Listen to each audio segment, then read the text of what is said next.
Now, if you remember, Yusuf, our hero, Close is the door. actually in jail. So here, now what happens is Yusuf alayhi salam is a prophet. We know that. But now what's the deal with this prophet person? Well, now the situation is such that he's actually in jail. However, Allah Ta'ala never leaves people in a situation for too long. There's just Allah Ta'ala wants to see how are you going to behave when you have the option to do bad, right? We all have that situation. Everybody who has a test given by Allah, usually Allah Ta'ala wants to see, let's see what you do when I test you, right? And Allah doesn't send a Facebook post to say, I'm going to test you. He doesn't send you a text message. He just puts something in your life, right? Something starts to happen which you find kind of tough. So Yusuf alayhi salam, prophet, he's in jail, but he's a good guy. So now what happens is, remember the dream that two prisoners saw? One of them was having wine, he was making wine, and the other one was having birds. They were eating from his head. So Yusuf had said to them, the guy who's making wine will actually end up making wine, because in those days, wine was what the kings drank. And the one who has birds eating from his head, that's not a good sign. That indicates that he is actually going to be punished because he has made a plot to throw the king's government, right? He was planning against the king. And the king is obviously holding a trial for these two. And so one of them will be let go and the other will be punished. Now, Yusuf told the one who he knew was going to be released, please, when you get out, ask the king and ask him to consider my case because I'm in jail as an innocent person. But this guy completely forgot. And the Quran says, Shaitan made him forget. But Allah Ta'ala has not forgotten Yusuf. So what happened now was, this is a time when people used to dream, right? There was a lot of people who used to dream. So now the king sees a dream. King sees a dream. For most people, dreams are actually dreams. But when the time we are talking about, the king actually is of the belief that this dream is real. It actually means something because that's how dreams were thought of in those days. So he sees seven thin cows and seven fat cows. And the funny thing is, he sees the thin cows eating up the fat cows, which is kind of weird, right? So he asks everybody around and said, this is what I saw. So they used to have people in the castle. Remember, the king lives in castle. So in this castle, the king asked around and he said, you know what? I don't know what this means, but I'm really, really stressed out. I don't know what this is. So he asked around and nobody could answer this question. What does seven thin cows eating up seven big cows, fat cows mean? What does it mean? So now the man who had actually been given his interpretation, remember the guy who was in the jail, who was released, who's now making wine for the king? This same man suddenly remembered, oh, there was somebody in the prison who told me what my dream means or meant at that time. It was many years ago, right? So the king, he went up to the king and said, I think I know somebody who can help us out. So guess what? This guy comes back to the prison, finds Yusuf, and asks him, what does the dream that the king saw mean? What does it mean? And Yusuf, alayhi salam, being the expert at dreams, he very quickly said, oh, that means this country will have 7 years when there's going to be lots and lots of food, right? Remember, the food grows in the field, right? You have wheat, you have rice, you have corn, you have all kinds of things growing from the earth, right? So, but these things won't grow if there's no rain, they won't grow. So, Yusuf alayhi salam, by the special ability that Allah had given him, knew this is what it means. So, he told this man, this actually means that the king has to make sure that he saves by giving a royal order to everybody in the country, guys, don't eat all the food that you're growing. Save most of it because you're going to find in 7 years' time there won't be no food. There will, in fact, be next to no food. So because this interpretation was given by Yusuf, the king was very happy, because this means what? The king can now make sure that his government survives, right? The people don't, because people used to expect the king to think for them, right? That's what governments do. They make plans, they try and figure out what should be done. And so the king was very happy that he had learned in advance what was going to happen. So he was so happy. He said to the man who had come with this news, he said, I want you to go and get this guy out, right? I want you to go and get this guy out. But the funny thing is, when the king asked the special servant, go and get this man out, bring him to me, Yusuf refused. He said, I'm not going. And guess what it was that he was not going for? He wanted to make sure that he is not going to be blamed for something, and he didn't want to leave until this matter resolved. So that's exactly what had happened. The king now asked the woman, because of course all the women who had blamed him, who had accused him of this crime of, trying to be smart with them, trying to check them out, etc., obviously this was not true. But Yusuf had no way. In those days there was no CCTV, there was no mobile phones there to take a photograph. I didn't do this, and none of that was there, right? It was your word against the word of the king's wife. Sorry, not the king's wife, but the minister's wife, and in fact many women. So the king now, so the Yusuf said, I won't leave until first my innocence is declared.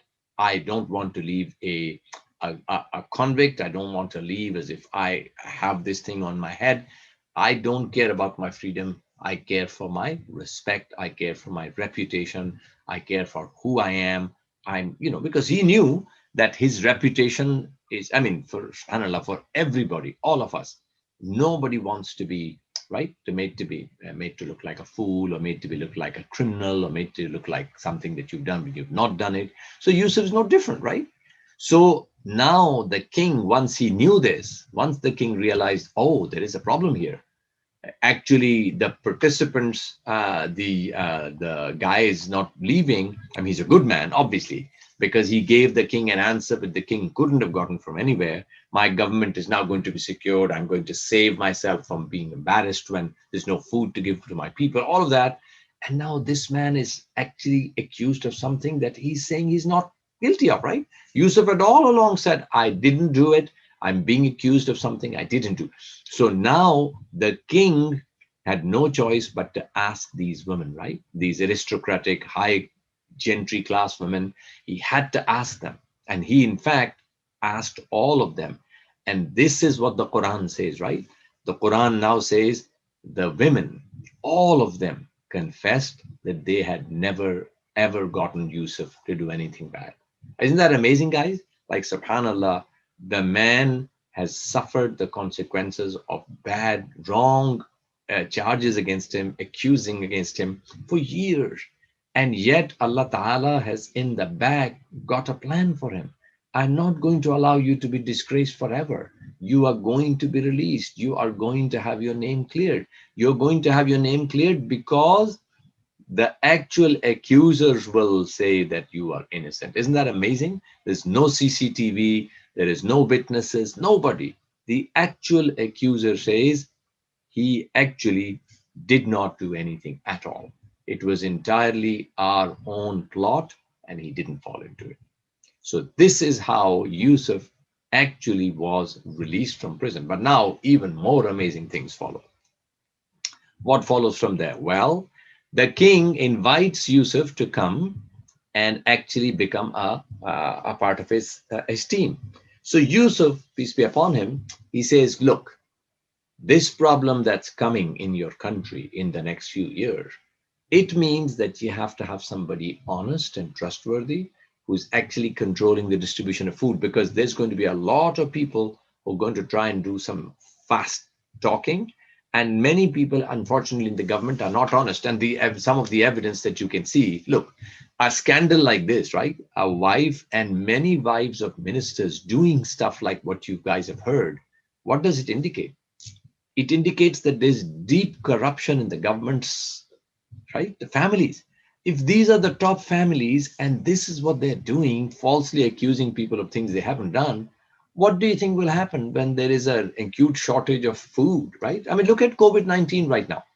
If we found that people who are running our government didn't know how to handle this crisis, they had no idea, they were running away from responsibility, they were blaming everybody except doing something about this to say, hey, you are our government, you are our chief minister, you are our prime minister, you are our health minister, help us, you're supposed to do that, that's why we elected you.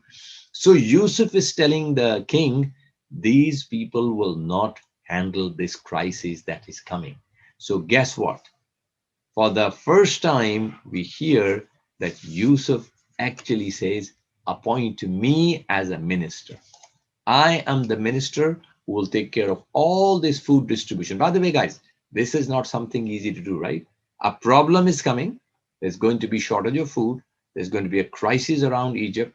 There's going to be a lot of people who are very hungry, very unhappy. It's not easy to handle them, by the way, right? So if somebody says, hey, give me this responsibility, I want to handle it. I mean, the king, of course, realized he's not a king for no reason, right? He realized this problem is so severe that it should only be handled by somebody who's as honest as this man is, right? Because the king has just seen the character that Yusuf has, right? Isn't that amazing? Yusuf was thrown in the well. Yusuf was taken as a slave. Yusuf was accused of all kinds of things that he had not done. And yet, what you have is not a depressed person. You don't have somebody who's, obsessed, who's not, who's anxious, who's, got a bad temper because he's basically stressed out from all that's happened in his life for the last few years. Instead, what you have is a stable human being, a person who knows exactly what needs to be done because Allah is preparing him for this big duty that's coming to him. It's such an amazing story, subhanAllah. It's such an amazing story that the king appoints this man who was a prisoner. Think about this, a guy going from a prison directly to the top level of the government.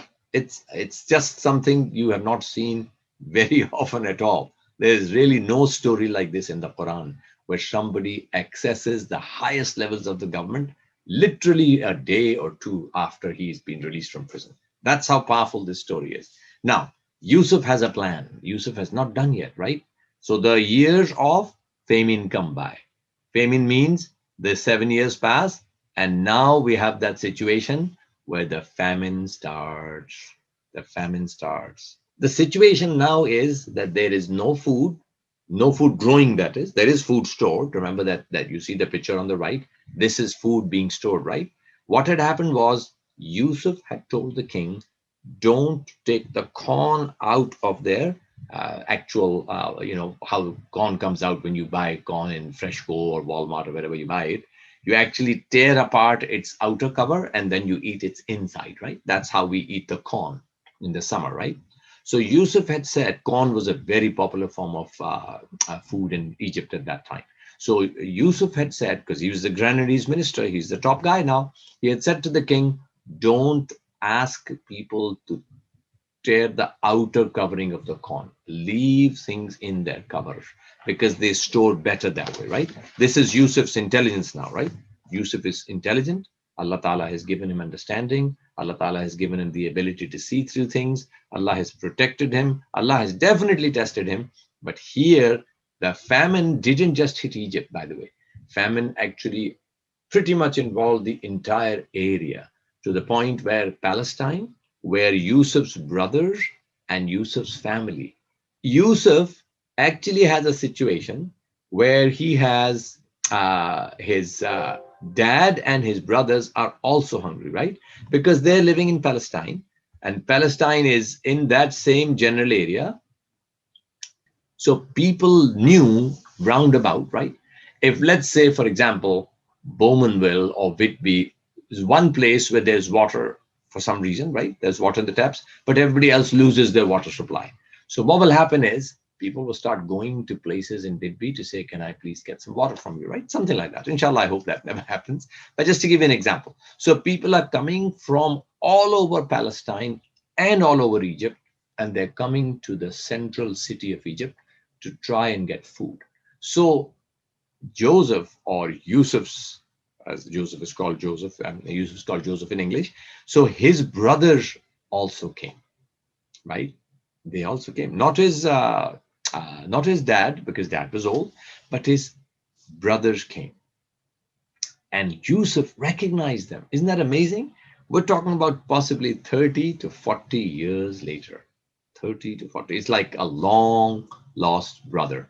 But Yusuf, amazingly, Allah Ta'ala has given him that ability, right? He recognized these are the same guys. If somebody treated you like that, right, kind of almost killed you, right? They seriously harmed him. I mean, if nothing else, even though they were expecting he'd be rescued or whatever, but the point is they threw him down the well. But Yusuf, remember, also wants them to come to him, right? He doesn't want to be away with his family. He's away from his family. He hasn't seen his brothers, he hasn't seen his brother, his mother, his father, he hasn't seen any of them. And most importantly, he doesn't really want them to think that he actually knows them. So he doesn't actually tell them, hey, I know who you are. So, but he just gives them food, right? So they take food away and he asks them a question. They didn't bring Joseph's youngest brother. Yusuf had a younger brother whose name is Benjamin or Binyamin, right? So he was Yusuf's real brother. His other 10 brothers are his stepbrothers. So Yusuf was expecting to see Benjamin or Binyamin with them, but Binyamin was not with them. So Yusuf, actually, without telling them that he knows who they are, he just asked them, how much food do you need? Because he was giving food according to the number of people that each family had, right? So everybody, for example, got one sack per person, per family. So they wanted, obviously, an extra sack because they're taking a sack for their brother. They're taking a sack for their mother and father. I mean, everybody knows family usually means kids and mother and father. But Yusuf said, why are you taking 12 sacks? I mean, why are you taking 13 sacks?